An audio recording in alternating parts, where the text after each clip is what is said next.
মাননীয় সংসদ নেতা, আপনি সংসদ কক্ষে প্রবেশ করার কিছুক্ষণ আগে এই সংসদের সকল সদস্য, সরকারি দল এবং বিরোধী দল থেকে বক্তব্যের মাধ্যমে একটি প্রস্তাব পাশ করেছে, আপনাকে ধন্যবাদ জানিয়ে।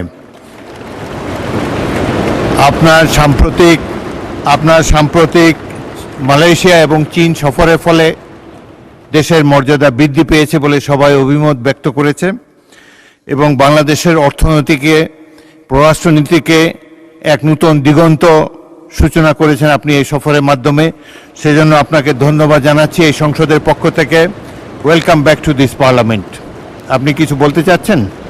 জি, মাননীয় স্পিকার, আমি কিছু কথা বলতে চাচ্ছি। বিসমিল্লাহির রহমানির রহিম। মাননীয় স্পিকার,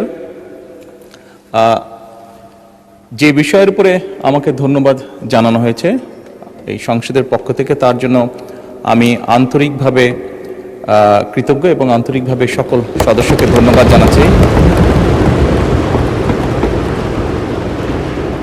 মাননীয় স্পিকার, এখানে মূল বিষয় এটি হচ্ছে যে বাংলাদেশের মানুষ আমাদেরকে দায়িত্ব দিয়েছে তাদের স্বার্থ দেখার জন্য।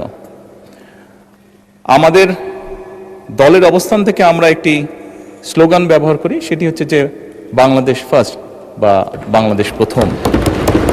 আমি যে কাজটি করার চেষ্টা করেছি মাননীয় স্পিকার, আমি আমার অবস্থান থেকে আমি আমার দেশের মানুষের স্বার্থ নিয়ে কথা বলার এবং সেই স্বার্থ রক্ষা করার চেষ্টা করেছি মাননীয় স্পিকার।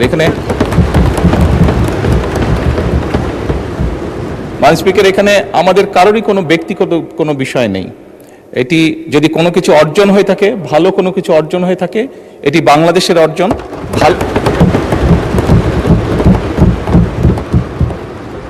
এই সফরের মাধ্যমে যদি দেশের মানুষের কোনো অর্জন হয়ে থাকে, সেটি এই দেশের মানুষের অর্জন মাননীয় স্পিকার। তবে মাননীয় স্পিকার, যেহেতু সংসদের সকল সদস্য, বিশেষ করে বিরোধী দলীয় নেতা, উনিও উৎসাহ প্রদান করেছেন দেশের জন্য, দেশের মানুষের পক্ষে কাজ করার জন্য, সেজন্য আবারও আমি আমার ব্যক্তিগত পক্ষ থেকে সকল সদস্য, বিরোধী দলীয় নেতা সহ সকল সদস্যকে আন্তরিকভাবে ধন্যবাদ জানাচ্ছি। ধন্যবাদ। ধন্যবাদ মাননীয় সংসদ নেতা।